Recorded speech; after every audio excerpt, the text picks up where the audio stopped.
যখন সে নিজের হালাল স্ত্রীর কাছে গমন করবে তখন তাকে গমন করার পূর্বে দোয়া পড়ে নিতে হবে, যেটা সহবাসের দোয়া। সেই সহবাসের দোয়াটাকে পড়ে নিয়ে তারপরে আপনাকে শুভ কাজে যোগ দিতে হবে।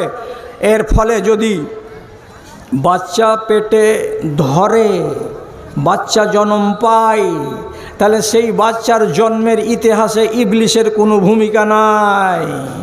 কেন? দুয়ার শেষখানে কি লেখা আছে? ওয়াজান্নিবি শায়তানা মা রাযাকতানা।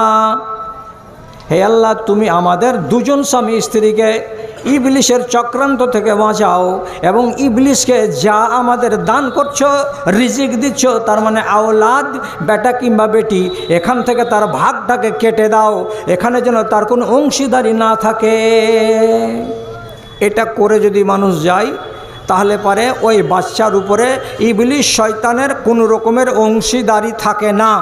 কোনো মানুষ যদি এই জিনিসটাকে বাদ দিয়ে দেয়, আর বাদ দেওয়ার পরে সে যদি মিলিত হয়, সহবাসে লিপ্ত হয়, আর তার ফলে যদি তার স্ত্রীর ঔরসে একটা বাচ্চা ভূমিষ্ঠ হয়, জন্মলাভ করে, তাহলে সেইখানে আপনার যদি 80 ভাগ অংশ থাকে তো 20 ভাগ অংশ ইবলিস শয়তানের থাকে। কেন? আপনি দোয়া পড়েননি, যার কারণে সে সেই কাজে যোগ দিয়েছিল। অতএব এই কাজে যোগ দেওয়ার কারণে আপনি মালিক হলেন 80%-এর, আর 20%-এর মালিক হলো কে? তো ইবলিস শয়তান।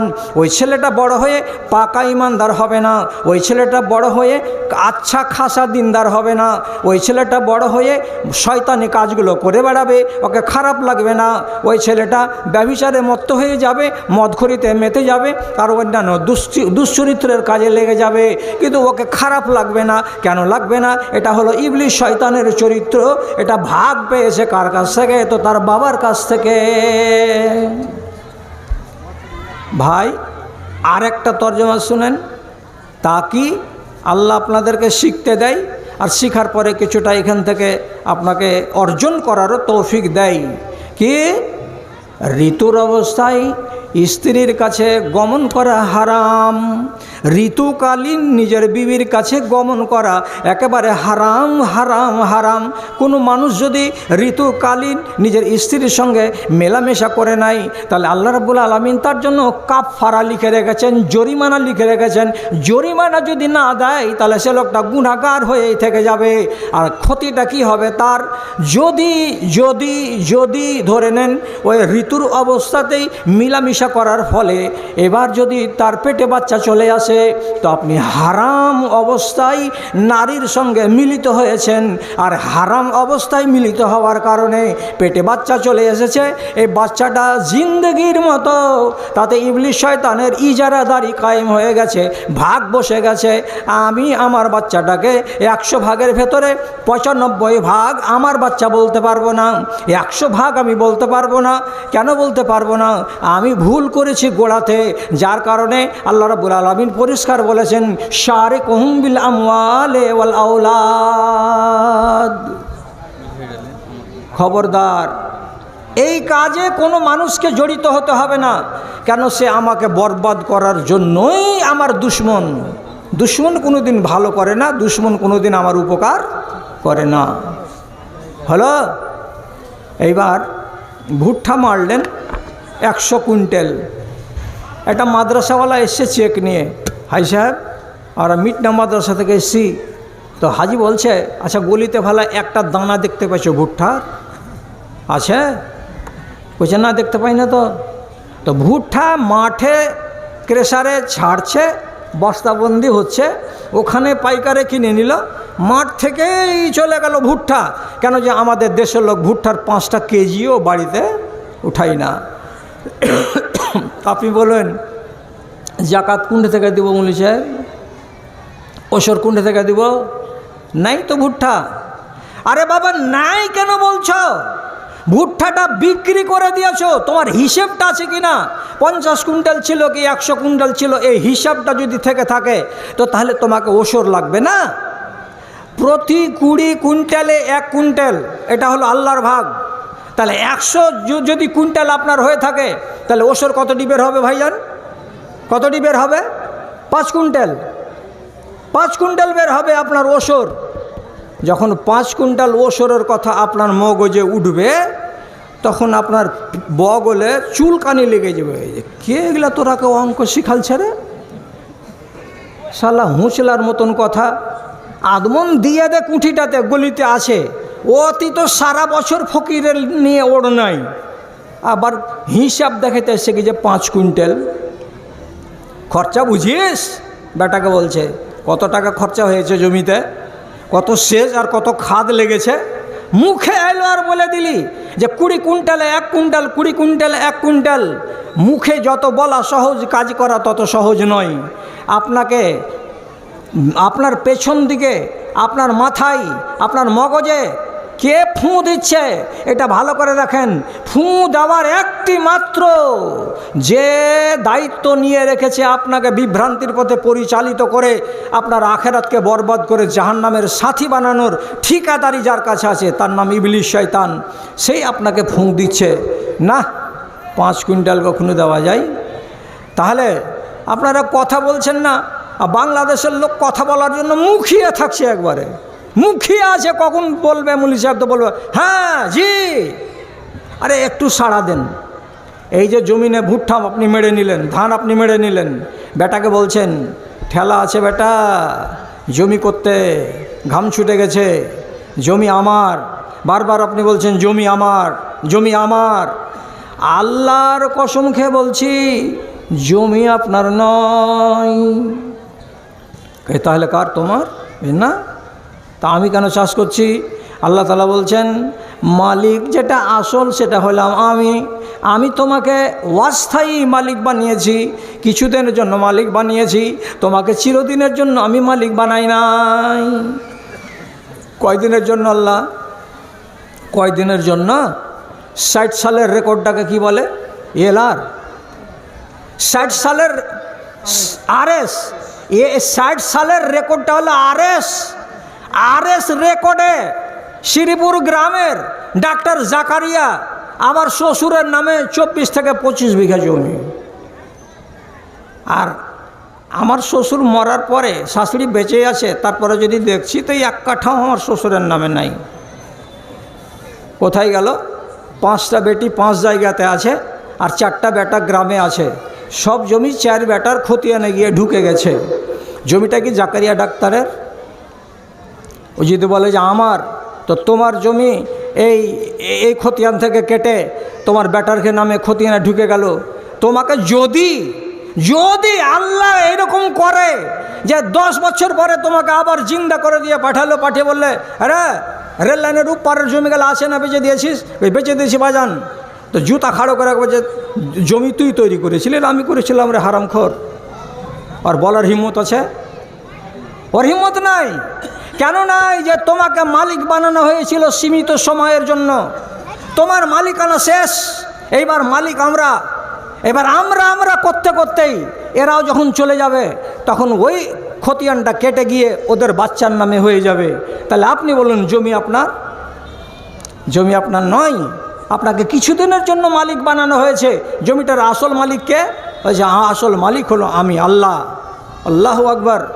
ধুলিয়ান বাজার থেকে দক্ষিণ দিকে একটু চলে যান, এই বছরে 11টা গ্রাম কেটে গঙ্গাতে পড়ে গেছে। পানি ছাদের নামবে তাই নিয়ে 2 পড়োশিতে লাঠি হাতে করে দাঁড়িয়ে আছে। তোর পানি যদি খালি এদিকে আসে সে তোকে কোপাবো, আর ই বলছে তোর পানি যদি আমার দিক দিয়ে যায় তো তোকে কোপাবো। কত জমির মায়া!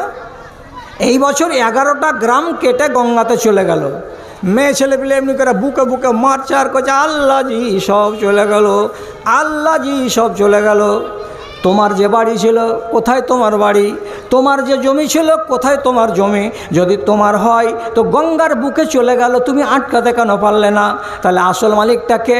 আল্লাহ রাব্বুল আলামিন বলছে ইন্নাল আরজা লিল্লাহি ইয়ারসুহা মান ইয়াশাউ মিন ইবাদি। সারাটা দুনিয়ার জমিন এই হরিশ্চন্দ্রপুরের মাঠের জমিন আর মিলনগড়ের মাঠের জমিন, মালদাহের যত জমিন, সারা ভারতবর্ষের যত জমিন, সারা দুনিয়ার যত জমিন, সবেরই মালিক হলাম আমি আল্লাহ।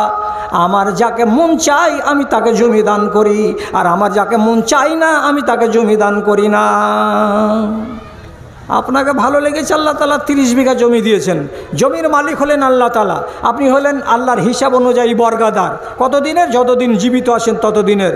তাহলে আপনি এই দেশে নিয়ম করা আছে যে যে জমিটা কোনো একটা লোক যদি করে, তাহলে আমরা ওটাকে আমাদের ভাষা কি বলি? মুনকুত করা।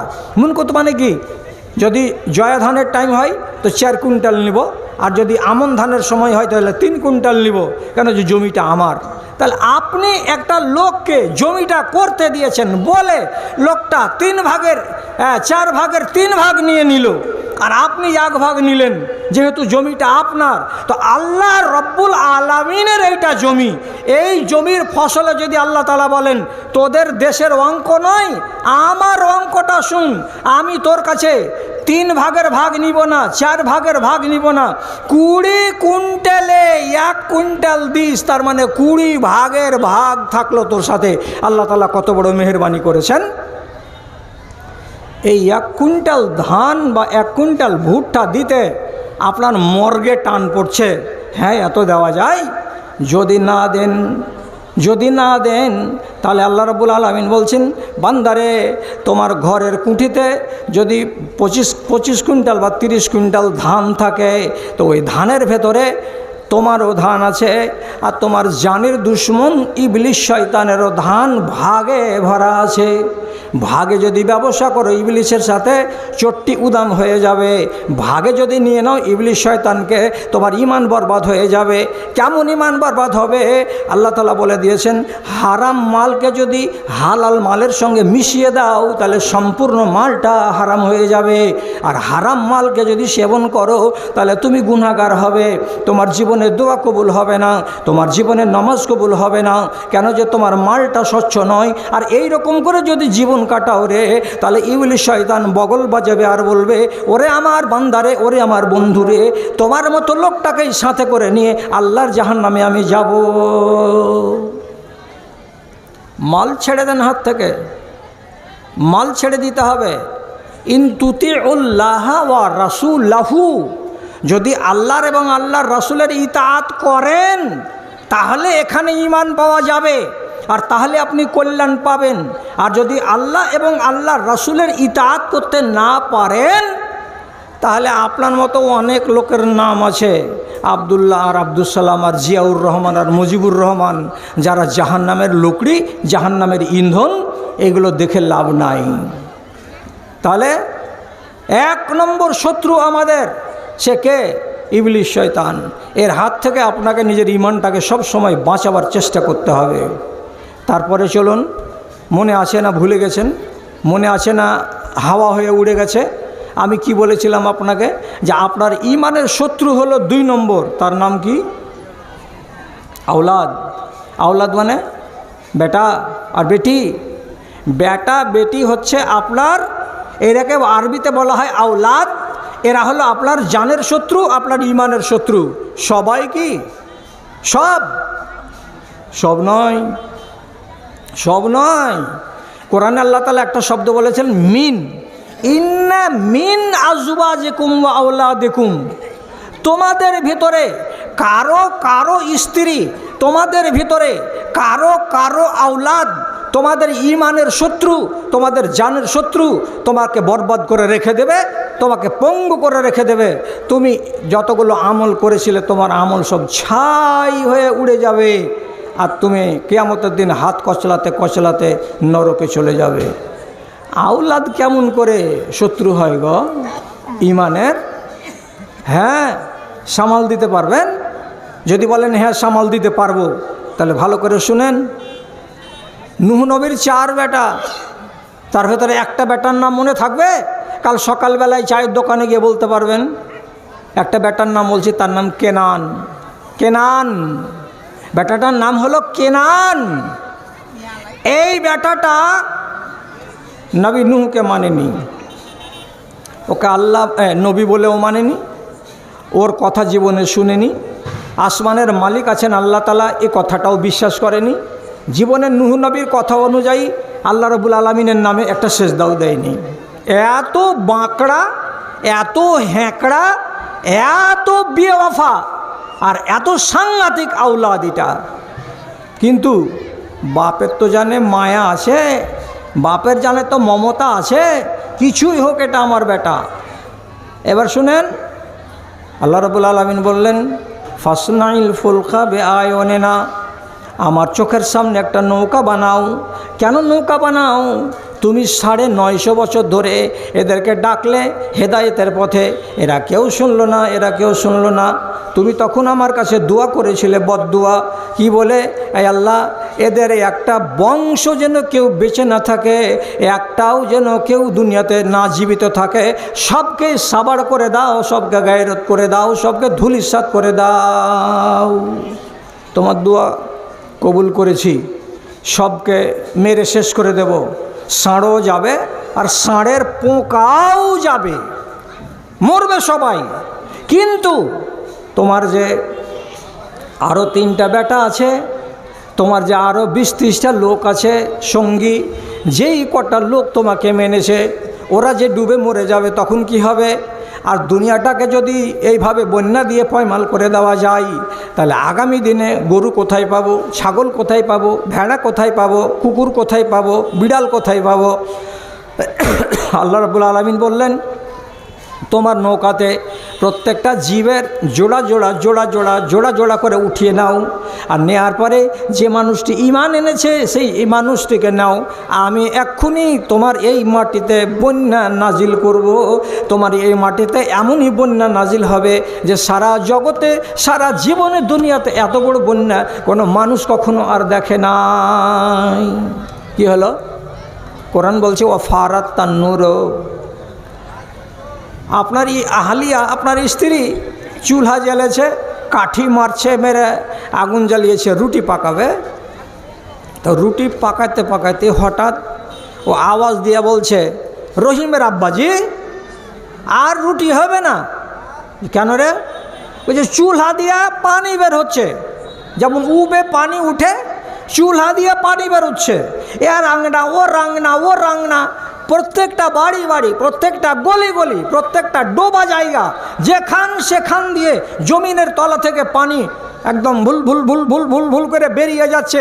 আর উপর থেকে ঝড় আর বৃষ্টি, এত পানি হলো, এত পানি হলো যে যদি এইরকম পানিগুলো আল্লাহ তাআলা 6 ঘন্টা থেকে 8 ঘন্টা দেন, তো তাহলে পিপল তারার এলাকায় একটা জায়গা উঁচু থাকবে, একটা জায়গা উঁচু পাওয়া যাবে না।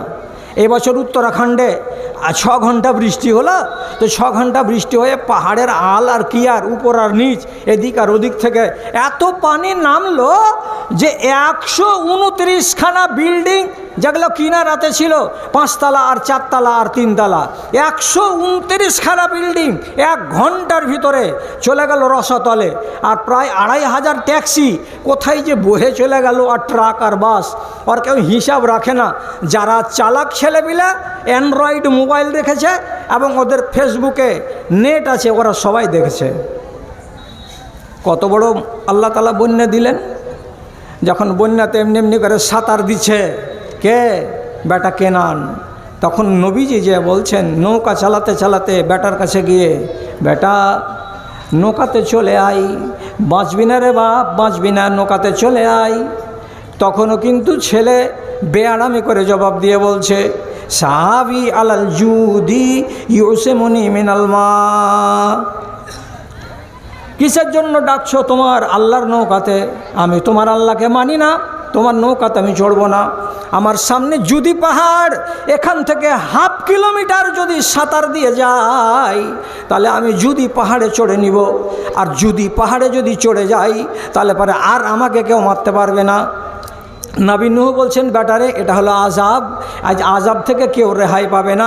যদি পাহাড়কেও যদি আল্লাহ রাব্বুল আলামিন ঢেকে দিতে ইচ্ছা করেন, তো পানি দিয়ে ঢেকে দেবেন, তোমরা রেহাই পাবে না। আমি বারবার করে বলছি, বেটা নৌকায় চলে আয়, নৌকায় চলে আয়। অথচ শয়তান বেটা নৌকায় উঠছে না। তো বাপের জানে দয়া আছে, ও মনে মনে বলছেন, শালা বদমাস ছেলেটা কথা শুনে না, ও সাঁতার দিচ্ছে, ওই অবস্থাতেই পিছন দিক থেকে খপ করে ওর গেঞ্জিটাকে ধরবো আর ধরে উপর দিকে উঠিয়ে নৌকাতে করে নিব, তাহলে ছেলেটা আর মরবে না, ভিতরে দয়া আছে, ফাটছে।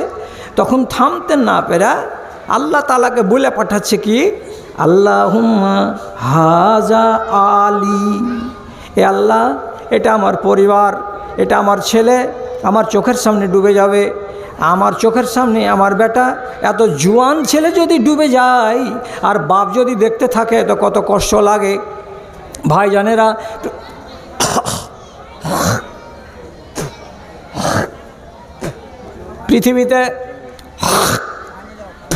পৃথিবীতে পোকা ঢুকে গেল, যা খেজুরের সাথে মিশেল হয়ে থেকে যাবে ভিতরে, কি করবো আমি।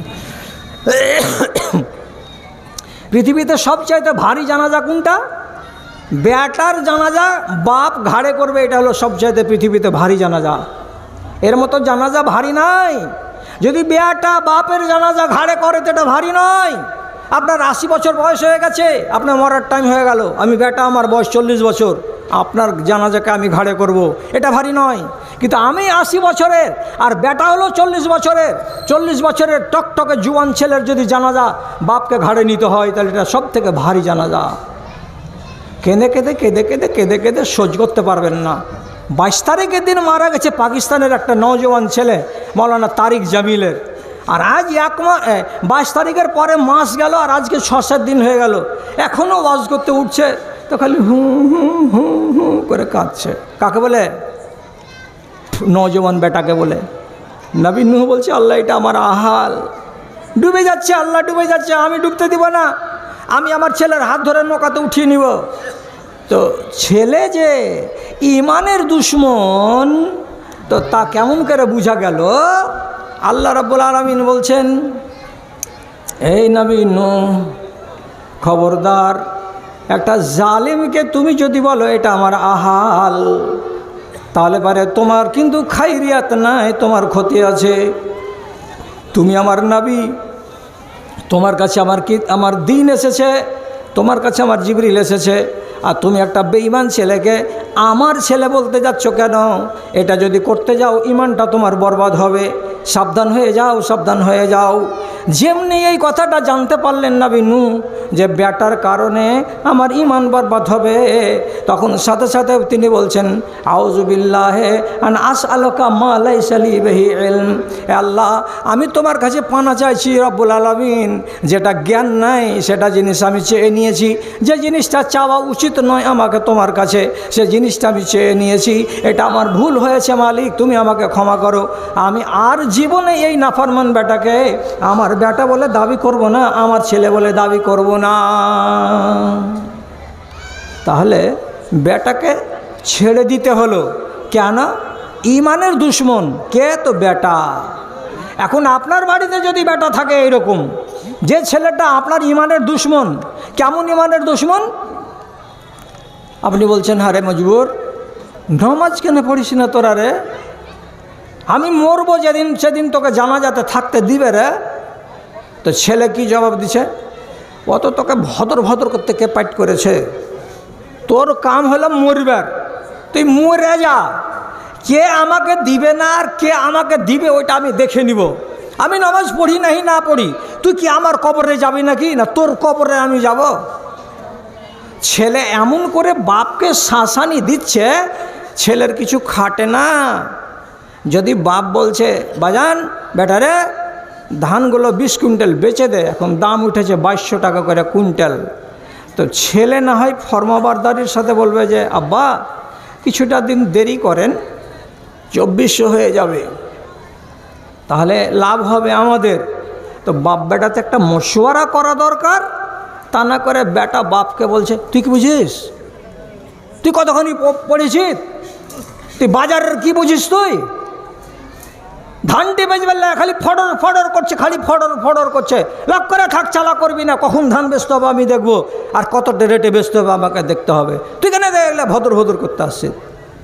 বাপ একবারে মজলুম হয়ে কাচুকুচু হয়ে বসে থাকছে, দেখে মনে লাগছে কি এই মালিক, আমি চাকর, আমি মালিক নই।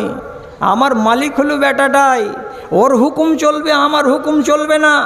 যদি বাড়িতে এই রকম বেটা থাকে তাহলে আপনি জেনে নেবেন আপনার ভালো কোনো কাজে আপনার বেটা আপনার সাহায্য করবে না, সহযোগিতা করবে না। এটা আপনার ঈমানের জন্য হলো দুশমন। এই ছেলেকে যত তাড়াতাড়ি পারেন একে আলাদা করেন, এর হিসাব কিতাবে একদম ছন্ন ছাড়া করে দেন। এর সাথে আপনি নিজেকে রাখেন না জড়িয়ে। আর একদিন ঈমান বেচে দেবে, আর একদিন ঈমান বেচে দেবে। আমি নাম বলছি না, মহানন্দা ব্রিজের দক্ষিণ দিকে এমন এক গ্রাম, আজ 30 বছর আগেকার কথা। শুধু বৌমাকে শ্বশুর বলেছিল, হারে বাবা বাইরে যাচ্ছ তো মাথাতে একটা ওড়নি কাপড় গালা দিয়ে কেন যাও না, তোমার হাত আর তোমার কোখা কেন দেখা যাচ্ছে? এগুলো কিন্তু আমাদের পরিবারে নাই। বেটা যখন রাত 8টার সময় বাড়ি এলো, এই বউ ডাকনি নিজের স্বামীকে এই কথাটি বলতে গেল তো চোখের পানি ঝরিয়া কি করছে, তোমার বাপ আজ আমাকে খুব লেড়া ঘাঁটা কহেছে, খুব লেড়া ঘাঁটা কহেছে আমাকে। কি কহেছে লেড়া ঘাঁটা? নেড়ে আর ঘেঁটে বলেছে। তো তোর গায়ে হাত দিয়েছিল তোর শ্বশুর যে নেড়েছে? ঘেঁটে বলেছে তো তোকে কি ঘেঁটেছে তোর শ্বশুর যে তুই যে বলছিস নেড়ে আর ঘেঁটে বলেছে আমাকে? কি বলেছে? ছেলের মগজ তো একবারে এমন টং হলো। কি বলেছে? বলছে এরকম এরকম কথা বলেছে। এশারের টাইম, বাপ গলিতে অজু বানাচ্ছিল, অজুর পানিগুলো অনেকটা আগিয়ে গড়ে গেছে, আর শুকনো মাটিতে পানিগুলো শুষে একটু কাদা হয়ে গেছে। ওই টাইমে বাপের হিসাব নেওয়ার জন্য হন হন করে ঘর থেকে বেরিয়ে এসে বাপ অন্ধকারে বসে অজু করছে, তখন লাইট কারেন্ট ছিল না, পিছন দিক থেকে এসে এভাবে মারল পাছাতে একটা লাত। বাপ নিজের অজুর পানিতে কাদাতে হাঁটু পাড়া দিয়ে হাত পাড়া দিয়ে পড়ে গেল, কাদা লেগে গেল জামা কাপড়ে, আর দিয়ে কাদায় একাকার হয়ে গেছে। আর যাওয়ার পরে বাইরে এসে এদিকে আলোর দিকে এসে যদি দাঁড়িয়ে দেখছে তো নিজের ঔরসজাত সন্তান ছেলে মুখে যা আসছে তাই বলছে আর গাল দিচ্ছে। বাপ লাজবাব হয়ে বলছে, কিসের জন্য এমন করলে যে বাবা? কি করলে হাত টাতগুলোকে সব কাদা মাখিয়ে দিয়ে? এখন নমাজে কেমন করে যাব আমি? তো খারাপ ভাষা বলেছিল। তো খারাপ ভাষা বলাতে শুধু বাপের মুখ থেকে এই কথাটা বের হলো। বাপ মা তো জীবনে অত সহজে বদদোয়া করে না, ঠেলাই পড়লেও বদদোয়া করে না। তো খালি এই কথাটা বলেছিল, আল্লাহ তুমি বিচার করিও, আল্লাহ তুমি বিচার করিও। তা আল্লাহ তাআলা এমন বিচার করেছিল, এমন বিচার করেছিল যে মালদা যাওয়ার পথে, মালদা যেতে গিয়ে পীরগঞ্জ পার হয়ে এমন এক জায়গাতে গিয়ে অ্যাক্সিডেন্ট হলো। মগজ ছিতরা 20 হাত দূরে পড়ে আছে, কাউয়াতে খাচ্ছে। ফুলকা আর এক জায়গায় পড়ে আছে, ওখানে কাউয়াতে খাচ্ছে। আর লাশকে চিনতে পারা যায় না যে এটা কার ছেলে। তো যে ছেলে বাপের সামনাসামনি তার বেয়াদবি করবে, এই ছেলেটা হলো আপনার ঈমানের দুশমন। কেনান চাইতে অভাগা এইরকম ছেলেকে সাথে যদি না রাখেন, আলহামদুলিল্লাহ, যদি পারেন 2-4 বিঘা জমি দিয়ে ওর কাছ থেকে নিজের ঈমানটাকে বাঁচিয়ে নেন। কেন? আল্লাহ রাব্বুল আলামিন পরিষ্কার করে বলছেন, ইন্না মিন আজওয়াজিকুম ওয়া আওলাদিকুম ফিতনা। তোমাদের কিছু কিছু লোকের বাড়িতে বিবিগুলো আছে ফিতনা, ছেলেগুলো আছে ফিতনা। সবগুলো বাড়িওয়ালি ফিতনা নয়, সবগুলো ছেলেপিলে ফিতনা নয়। এমন এমন ছেলে আছে বাড়িতে, লক্ষ্য করে দেখবেন, যারা আপনার ঈমানের পথে অন্তরায় হয়ে যায়, সেগুলোই হলো ফিতনা। এরা আপনার ঈমানকে বরবাদ করে দেবে। অতএব আগেই সাবধান হন যাতে তার হাতে আপনার ঈমান জলাঞ্জলি না যায়। জি, ছেলে আল্লাহর কাছে দোয়া করতে হবে, কানতে কাটতে হবে, ভালো ছেলে চাইতে হবে। যদি না পান তো ভিন্ন করে দিয়ে নিজের ঈমানটাকে বাঁচান। হাদিসের ভেতরে অনেকগুলো ফরমাবারদার ছেলের ইতিহাস আলোচনা হয়েছে। আমি এতগুলো বলতে পারবো না, আর পাবো না। কত ভালো ছেলে দুনিয়াতে হয়, আজকাল পাওয়া যাবে কি যাবে না তুমি আল্লাহ ভালো জানো। আবু বকর সিদ্দিকের একটা বেটা, তার নাম হলো আব্দুর রহমান। তার নাম আব্দুর রহমান। আব্দুর রহমানের বিয়ে হলো, সুন্দরী বউ এলো বাড়িতে। তো খলিফাতুল মুসলিমিন আব্দুর রহমান আবু বকর সিদ্দিক রাদিয়াল্লাহু তাআলা আনহু একদিন নিজের ছেলেকে বলছেন, বেটা আব্দুর রহমান শোনো। কি বাজান? তো বলছে, যেদিন থেকে এই মেয়েটার সঙ্গে তোমার বিয়ে দিয়েছি সেদিন থেকে তোমাকে দেখছি জোহরের টাইমে সম্পূর্ণ 4 রাকাত জামাতে পাও না। ফজরের বেলায় যদি মসজিদে যাচ্ছ তো কোনো দিন এই 1 রাকাত পাচ্ছ, তো কোনো দিন তাশাহুদ পাচ্ছ, কোনো দিন জামাতটাই পাও না। কেন এমন হচ্ছে? এই বউটা যেদিন থেকে তোমার বাড়িতে এসেছে সেদিন থেকে তোমার ইমানে বাটা লেগে গেছে, তোমার ইমানটা ভালো হয়ে নাই। স্ত্রীতে ইমান খায়, মানতে পারবেন না? একটু সবুর করেন 5টা মিনিট, আপনাকে প্রমাণ করে দিচ্ছি। বাপ বলছে তোমার এই বউটা তোমার ইমানের পথে বাধা, তোমার নমাজে ঢিল হয়ে গেছে, তোমার জামাতে ধরাতে ঢিল পড়ে গেছে। কিসের কারণে? তো বউয়ের কারণে তুমি ফিতনাতে পড়ে গেছো। কি? বউটা নমাজ পড়তে বেরিয়ে যখন আসছো হয়তো তোমার হাত ধরে দাঁড়িয়ে থাকছে, হয়তো সেজে গুজে দাঁড়িয়ে আছে, তখন তুমি তাড়াতাড়ি করে ঘর থেকে বের হতে পারো না, এই যাচ্ছি। বউয়ের মোহাব্বতে পড়ে তুমি রাইট টাইমে মসজিদ যেতে পারো না।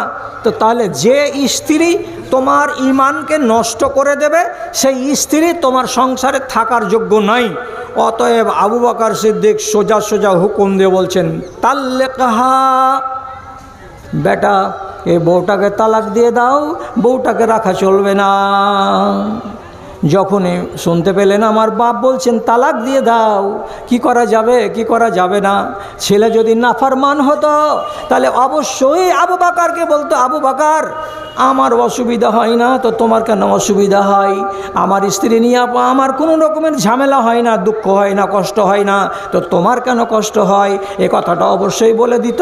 কিন্তু ছেলে ছিল ফরমাবরদার বাবার, তার ভেতরে ইমান আছে, যেমন বাবার পেটের ভেতরে বুকের ভেতরে ইমান আছে। সাথে সাথে বলছেন, বাজান আপনি যদি হুকুম করেন স্ত্রীকে তালাক দিয়ে দিতে হবে তাহলে আপনার আমি ছেলে ফরমাবরদার, আমি সেটাই মানব। সাথে সাথে বাড়ি গিয়ে নিজের বিবিকে তালাক দিয়ে দিলেন।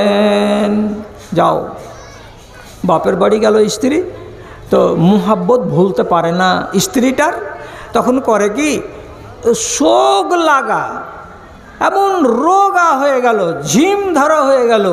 আর যেখানে যাই খালি গুনগুন গুনগুন করে কি বলে, বাঁশি বাজে না, মন হাসে না, অন্তর কাঁদে, আসমারে তুই আমার নয়নের কাজল, তোর জন্য আমি হয়েছি পাগল, বাঁশি বাজে না, মন হাসে না, অন্তর কাঁদে।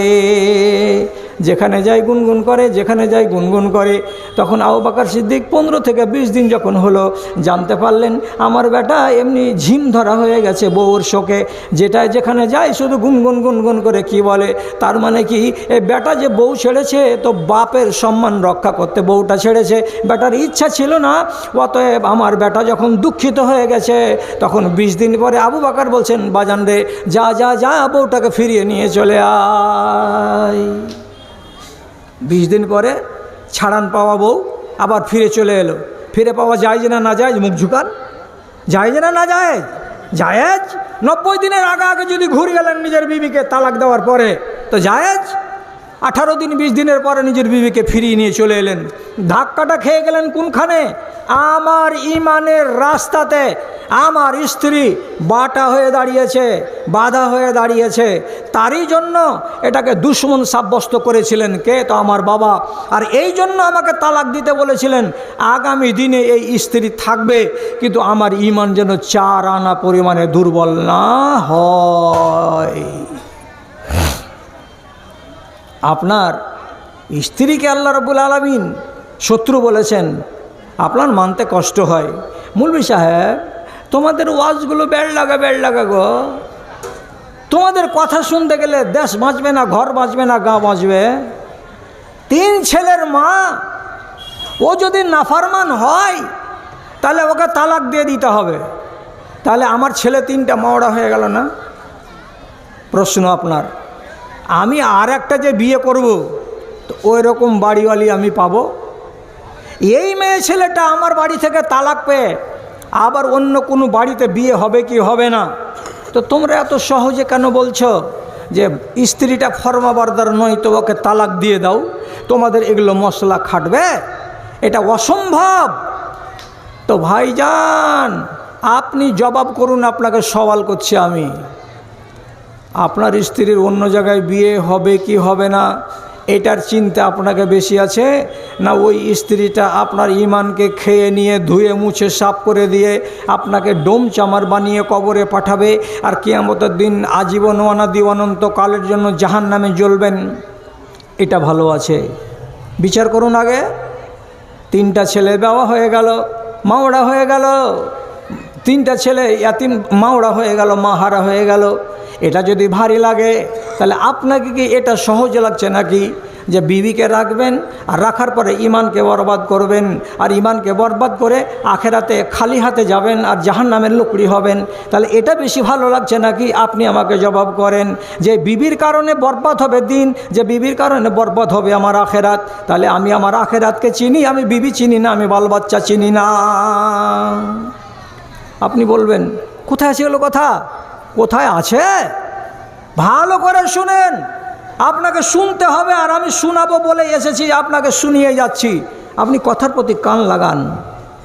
একটা সাহাবী রাসূলুল্লাহর কাছে এসে বলেছেন, আল্লাহ রসুল একটা কথা বলি, কানাতলি ইমরাতুন সাইয়াতাল খালকে। আল্লাহ রসুল আমার বিবি আছে খুব সুন্দরী, দেখতে 100টার ভেতরে আমার বিবি একটা। আমার বিবির গায়ের রং হলো উজ্জ্বল, আমার স্ত্রী হলো গোটা গ্রামের ভিতরে গোটা টোলার ভেতরে একটা নাম করা বাড়িওয়ালি, একটা নাম করা বউ।